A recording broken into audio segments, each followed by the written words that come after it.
Greetings to everybody. Now, I recently watched Thunderfoot's latest video, The Real Threat from Islam, and I had to just make a response to it. Now, basically, Thunderfoot's argument is that the real threat from Islam is that Islam keeps Muslims backwards, that it's because of Islam that Muslims don't contribute much to society, that the reason why Muslims don't contribute much to society is because of Islam, and that we have to make Muslims move away from Islam. We have to make them stop becoming practicing Muslims, basically make them non-Muslims, and then maybe these people who used to be Muslims might start contributing to society. So basically, Islam keeps us backwards, is anti-science. Now, I don't want to give my own arguments to debunk this argument because I could, but I don't want to do that. No, I'm going to do something much better. So even Thunderfoot's own fanboys and his own fans and his own supporters can basically keep silent. And they can't say, oh, you're lying, you're talking nonsense. No, what I'm going to do is I'm going to simply read from the very article that Thunderfoot referenced. You know, there's a link he posted at the bottom of his video, and I'm posting it as well at the bottom of this video. I'm basically reading from the link he provided, okay?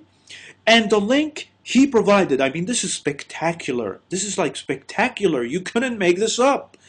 The link he provides debunks his very own thesis. Can you believe that? The link he provides, the article he provides, debunks his very own argument. I mean, if you handed this in as an essay, you'd fail.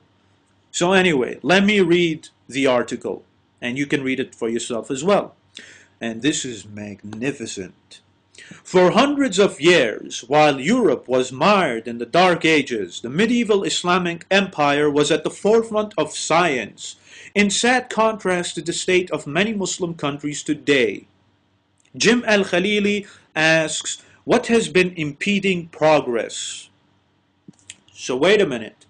According to the article that Thunderfoot just referenced, there was a time when Muslims, an Islamic empire, basically an Islamic theocracy, which Thunderfoot is so against, which Thunderfoot claims keeps us backwards, the age of religion.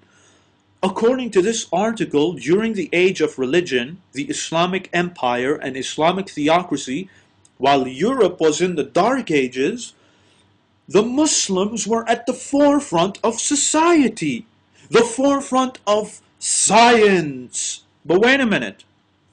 According to Thunderfoot, Islam is anti-science. It keeps Muslims backwards. It keeps Muslims from contributing to society. But wait a minute. This article says that Muslims were at the forefront of science and Islamic empire. Am I missing something here? I'm confused. I mean, what's going on here? Seriously, I am confused. According to Thunderfoot, Islam is anti-science. The real threat from Islam keeps Muslims backwards and doesn't make them contribute to science. Yet according to the article that he referenced, Muslims and Islamic theocracy and Islamic empire was at the forefront of science. I don't know. But I think we all know now that Thunderfoot is basically talking crap when he tries to say Islam keeps Muslim backwards. If Thunderfoot was honest, he would have asked, like Jim Al-Khalili, he would have asked, why are Muslims today not at the forefront of science as they were back then? And if he was honest enough, he wouldn't say, oh, that's because of Islam. I mean, that's like Fox News crap. Seriously, I thought Thunderfoot was meant to be smart, but he's giving stupid answers like that. Oh, it's because of Islam. Even though history shows, according to this article, it was an Islamic empire that was at the forefront of science. I mean, ladies and gentlemen, no real scholars would take his argument seriously, by the way, just to say. And as I was saying, that's the real question. Why are Muslims today not contributing much to society and science when they were back then?